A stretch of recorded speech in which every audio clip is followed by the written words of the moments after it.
Charged with war crimes against humanity, Slobodan Milosevic goes on trial.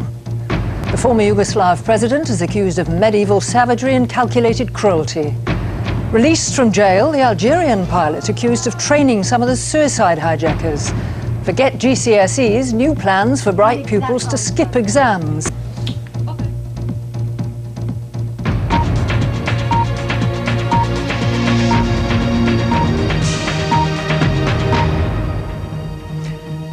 Hello and welcome to the BBC's News at 1 o'clock.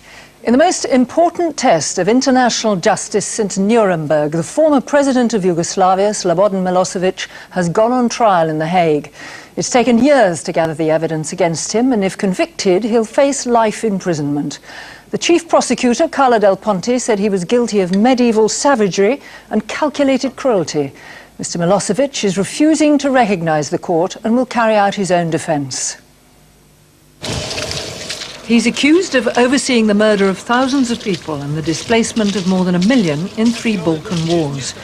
The charges date back to Croatia in 1991, followed by the brutal ethnic cleansing and genocide of the Bosnian War and the crackdown against ethnic Albanians in the Yugoslav province of Kosovo in 1998. The former president of Yugoslavia lost power after the elections in September 2000, but it wasn't until April last year that he was arrested. The new Yugoslav authorities were determined to try him at home, but 2 months later he was taken to The Hague to become the first serving head of state to be charged with crimes against humanity. Our Europe correspondent Justin Webb is at The Hague. Justin.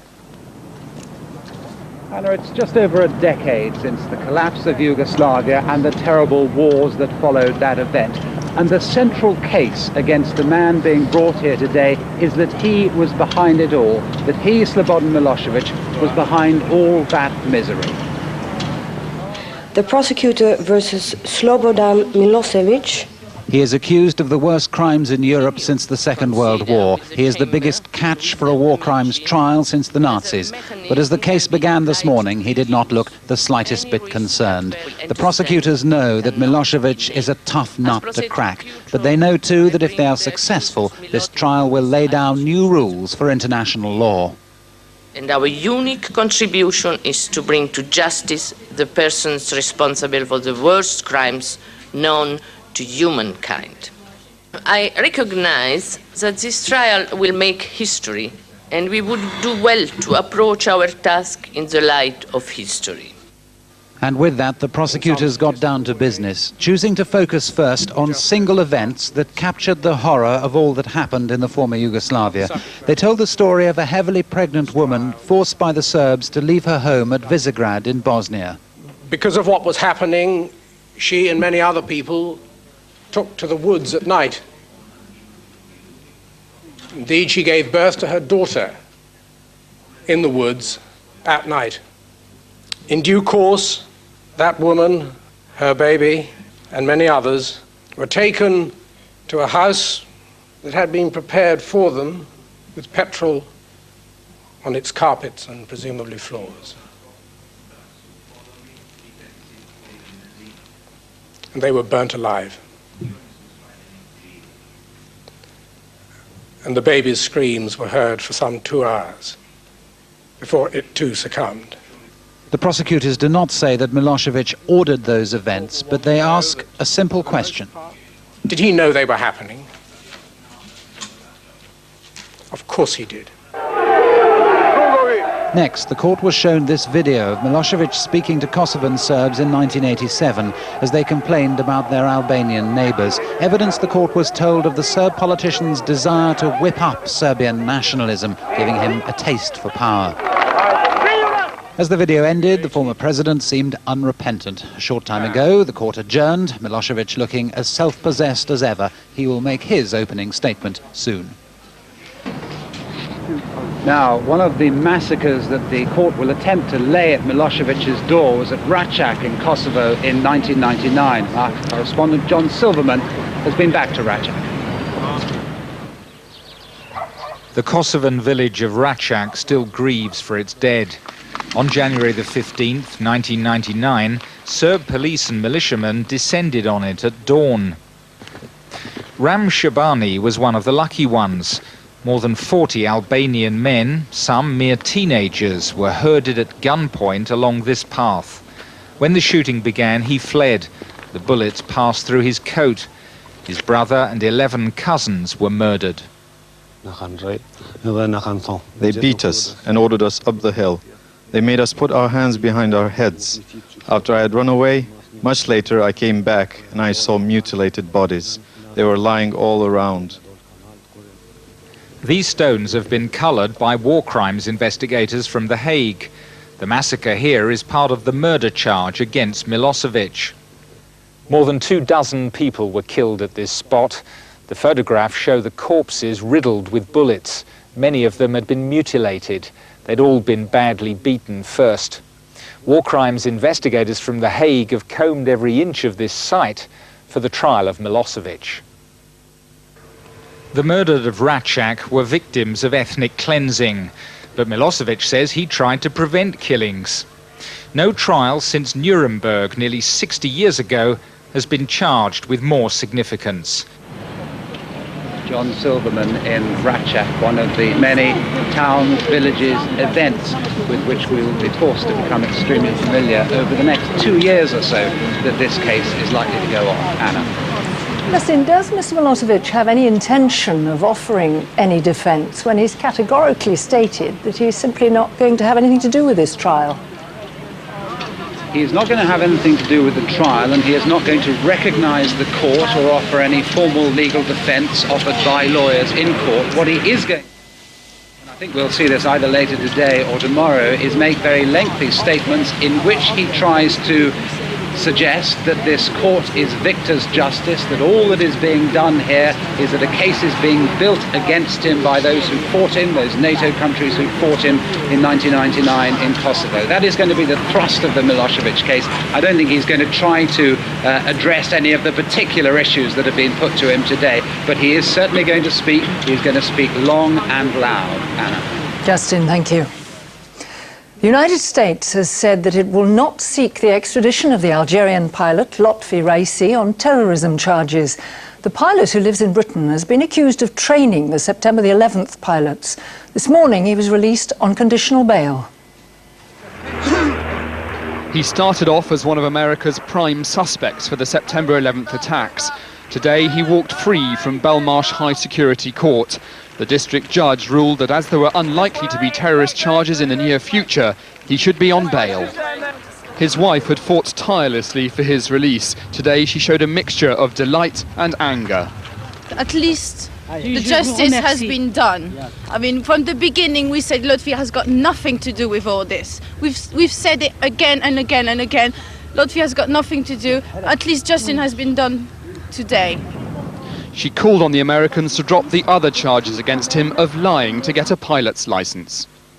Now, my message to the FBI is, you arrested Lotfi for terrorism, okay? Why do you want to extradite him for these minor charges, ridiculous charges? Why? Why do you want to put something on top of him once he's in America if they can extradite him? Why?